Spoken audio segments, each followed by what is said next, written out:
আমরা গতকালকে থেকে বেশ কিছু ঘটনা লক্ষ্য করেছি। তার মধ্যে একটি দেখেছি বিশ্ববিদ্যালয় হঠাৎ করে মনোনয়ন ফর্ম উত্তোলন করার জন্য একদিন বাড়ানো।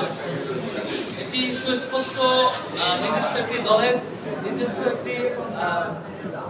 একটি দলের কাছে তাদের পক্ষপাতদুষ্ট আচরণ। আমাদের কাছে মনে হয়েছে বিশ্ববিদ্যালয় প্রশাসনের যেটুকু সক্ষমতা থাকা দরকার ছিল,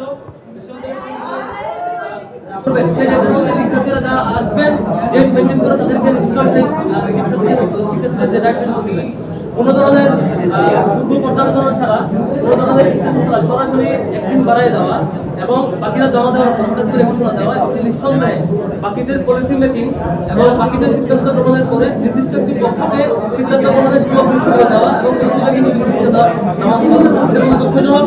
এবং আমরা দেখেছি বিশ্ববিদ্যালয়ের সামগ্রিক প্রশাসনে বিশ্ববিদ্যালয়ের প্রক্টর থেকে শুরু করে নানান পর্যায়ে নানান প্রভোস্ট এবং বিভিন্ন কমিটিতে নির্দিষ্ট একটি দলের পক্ষপাতদুষ্ট আচরণ লক্ষ্য করেছি।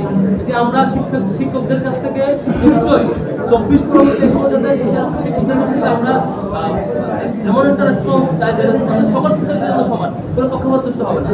আমরা আগামীতে পুরো ডাকসু নির্বাচনে আমরা এরকম শঙ্কিত হতে চাই না। আমরা ইতিবাচক এবং জাস্টিস এবং সমমানের সবার প্রতি সমান অধিকারের যে দায়িত্ব শিক্ষকদের প্রতি সেটি চাই।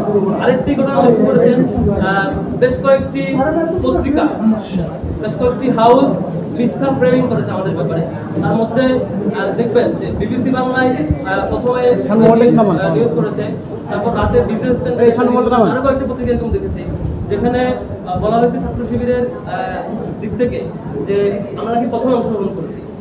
আবার কেউ নিউজ একবার করে আবার এটা এডিটও করেছেন যে প্রথম স্বাধীনতার প্রথম প্যানেল, আবার বলছেন প্রথম প্রকাশ্য প্যানেল, নানান আলাপ করছে আর কি। প্রশ্ন আমরা নিন্দা জানাচ্ছি এবং তীব্র নিন্দা জানাচ্ছি যে এই ধরনের মিথ্যা ফ্রেমিং এর ব্যাপারে। ছাত্র শিবির 1977 সালে প্রতিষ্ঠিত হয়েছে।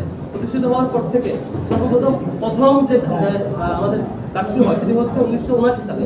সেখানে তাহের কাদের পরিষদ, যেটির ডকুমেন্টেশন, পেপার কাটিং, ছবি, মিছিলের ছবি, ছবি সবকিছু এখন আপনারা অনলাইনে পাবেন।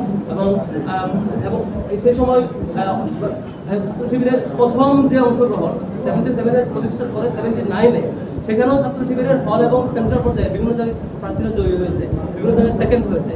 এরকম ডকুমেন্ট সত্য। তারপরে ইলেকশন হচ্ছে 80 সালে, সেখানে প্যানেল ছিল।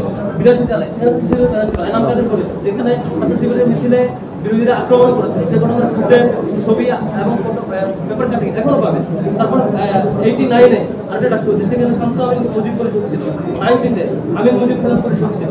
এই যে প্রত্যেকটাতে ছাত্র শিবির অংশগ্রহণ ছিল। শুধুমাত্র 19 সালের আগে 2014 সাল এবং পরবর্তীতে এবং 18 সালে যে আওয়ামী লীগ যে পরিমাণ মানে ভুয়া নির্বাচন এবং একপাক্ষিকভাবে ক্ষমতায় আসছে, কিন্তু ছাত্র শিবির আমরা কোনোভাবে তাদেরকে বোঝাতে দিই না। এদিক থেকে ফ্যাসিবাদী সামগ্রিক কাঠামো এবং তাদের নিয়ন্ত্রণের জায়গা থেকে আমরা দিতে পারি না বা দিই নাই।